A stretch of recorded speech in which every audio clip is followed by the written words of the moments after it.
Hai guys, selamat datang di videonya Mia. Baru kali ini ya gue buat vlog kayak gini karena konten gue sebelumnya itu adalah podcast yang gak ada mungkinnya.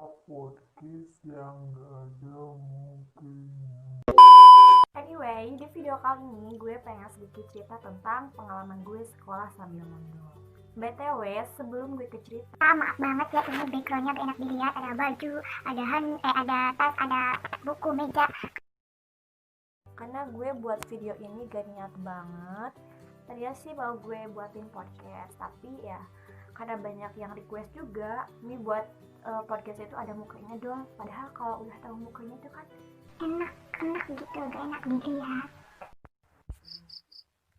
jadi ceritanya tuh gini, sesuai dengan judul, gue akan cerita pengalaman sekolah sambil mondok ini apa adanya, gak akan diada-adain karena ya ngapain juga diada-adain ya. Jadi awalnya gue tuh belum berpengalaman yang namanya sekolah sambil mondok, apalagi yang namanya mondok itu gue belum pernah. Paling sekedar ngaji biasa lah ya, di maghrib pulang isya gitu kan, dan juga gak netep, gak tidur di sana di pesantrennya. Gue pertama kali mondok itu kelas 10 semester 2. Satu semester sebelumnya itu gue berangkat ke sekolah dari rumah, alias didugdag gitulah pokoknya, atau bawa motor sendiri. And then setelah gue jalan itu selama satu semester, gue ngerasa capek karena gue harus hilir mudik bolak balik sekolah rumah. Di rumah juga kan cuma tidur doang kan, makan tidur ke sekolah lagi besoknya, dan gue ngerasa capek. Nah dari situ gue mikir mendingan gue mondok aja gitu kan, karena kebetulan di sekolah gue itu banyak pesantren, sekitar ada 3 pesantren kalau gak salah. Dan pada akhirnya gue coba tanya-tanya sama temen gue yang mondok, dan kebetulan juga di kelas gue juga ada yang sekolah sambil mondok gitu kan, ada 2 cewek tapi dia beda pesantren. Setelah gue cerita ini sama teman gue itu, nah disitu gue ngerasa tertarik, dan akhirnya gue bilang sama bapak gue, mau gue pengen mondok, pengen nyoba gitu kan, karena ya itu gue capek kalau harus berangkat sekolah dari rumah. Ya jarak sekolah dari rumah itu lumayan jauh, sekitar 7 kilometer ya kalau nggak salah.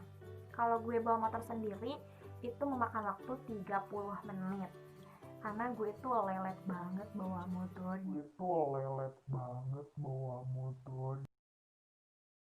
Beberapa bulan kemudian akhirnya gue tuh nyemplung aja tuh ke pesantren, gue nyoba mondok gitu kan. Mondok itu gak langsung ngetep mondok gitu, gue nyoba dulu sehari nginep di pesantren teman gue tuh. Setelah gue nyoba sehari itu, gue ngerasa betah dan nyaman aja gitu, dan gue ngerasa gak terlalu capek karena jarak pesantren ke sekolah itu dekat, sekitar 500 meter ya. Kalau dibandingin dari rumah itu pokoknya 360 derajat bedanya juga.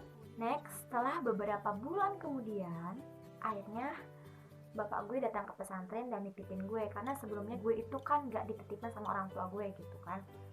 Nah tanpa basa-basi bapak gue ke pesantren, bicara sama pemimpinnya, ini itulah pokoknya. Dan setelah 3 bulan kemudian, gue ngerasa aneh lagi, kenapa gue bisa sebetah ini di pesantren. Karena expect gue sebelum mondok itu gue bakal gak betah kan, gue bakal punya temen yang jahat-jahat, gue takutnya gak ada yang ngajak, ataupun gue gak akan tidur nyenyak, gue akan pokoknya segala deh. Pikiran gue tuh random banget kemana-mana. Ya itu, gue pikirnya itu gak akan betah, tapi ya setelah gue jalan itu selama 3 bulan, gue ngerasa betah banget, dan pokoknya banyak sekali pengalaman baru dan ilmu baru yang dapat gue ambil. Gue pernah tanya sama salah satu teman gue itu, kalau awal itu pasti gak betah, dalam kurun 1, 2, atau 3 bulan itu pasti gak betah, karena kita belum terbiasa sama lingkungan di pesantren. Tapi gue itu beda, gue juga heran kenapa gue bisa sebetah ini, gak kayak teman-teman gue yang lainnya tuh. Oke, next ke pertanyaan, karena di sini ada beberapa pertanyaan dari teman gue yang nanya. Pertanyaan pertama adalah, sekolah sambil mondok menurutku itu pengalaman yang sangat luar biasa, suatu experience yang gak ada duanya, karena gak ada lagi pengalaman yang seseru itu, sesedih itu, sebahagia itu, bahkan se ekstrim itu. Kita hidup di 2 lembaga sendirian, berarti sendirian di sini kita mandiri gitu. Kita harus siap dengan peraturan pesantren pesantren dan sekolah. Memang literally-nya kita itu kudu bener-bener siap gitu ya, kita harus menerima segalanya lah dalam aspek yang lainnya. Misalkan dari pondok pesantren, kita kan di pondok pesantren itu kita makan aja diatur, kita tidur diatur, serba diatur, pokoknya kita harus siap dengan semua itu. Misalkan makan, kita gak bisa request pengen makan yang enak-enak tiap hari, yang makan daging, telur, ataupun apalah. Kalau di pesantren itu beda, kita dikasih makan aja ya sesuai yang dikasih aja gitu. Misalkan kalau mau sebelum berangkat sekolah kita dikasih nasi goreng, ya kita makan itu seadanya. Tapi yang gue rasain, meskipun gue makan sesederhana itu, tapi rasanya tuh enak banget karena ya itu kita makannya juga kan bareng-bareng sama teman-teman sambil canda ini itu. Jadi itu sih seru sih, menurut gue seru banget sekolah sambil mondok itu. Misalkan aspek yang lainnya, kita nyuci baju ataupun nyetrika baju itu kan dilakukan sendiri kalau di pesantren. Beda lagi dengan di rumah, kita nyuci baju bisa dicuciin oleh emak bapak ataupun siapapun itu. Kalau di pesantren tuh beda, kita lakuin itu sendirian. Makanya kita harus selalu jaga kesehatan supaya kita selalu sehat, juga harus pinter-pinter bagi waktu supaya semuanya terrealisasikan.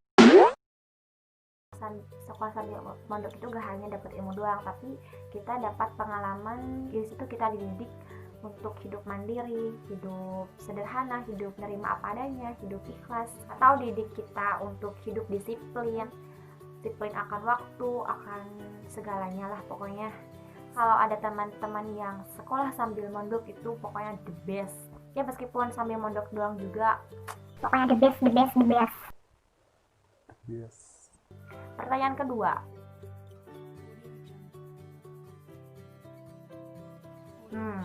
ini pertanyaan cukup kompleks menurut gue. Again, seperti yang gue ceritain tadi, kita hidup di dua lembaga, kita harus siap dengan peraturan keduanya atau harus siap dengan aspek yang lainnya, dan kita lakuin itu dengan sendirian atau mandiri. Jadi rasa capek dan ngeluh juga kadang gue rasain gitu kan, tapi gue jalan itu dengan senang hati dan ikhlas. Jadi kedepannya juga alhamdulillah semuanya terasa ringan, asalkan jangan lupa libatkan Allah dalam segala hal. Insya Allah semuanya akan terasa ringan dan gampang, aman, beres, tosak pokoknya. Buat teman-teman yang punya niat sekolah sambil mondok, menurut gue lanjutkan saja. Jangan dengerin kata orang-orang yang mungkin cerita ini ono tentang pesantren yang jelas belum kalian alami, tapi kalian udah takut gitu saja. Coba aja dulu, kalau udah kalian nyoba, insya Allah kalian gak akan pernah nyesal. Mungkin itu saja video dari gue, semoga bermanfaat. Jika kalian suka sama video ini, jangan lupa klik tombol like. Jika kalian belum subscribe channel gue, nyalakan loncengnya. Next di video selanjutnya, bye bye.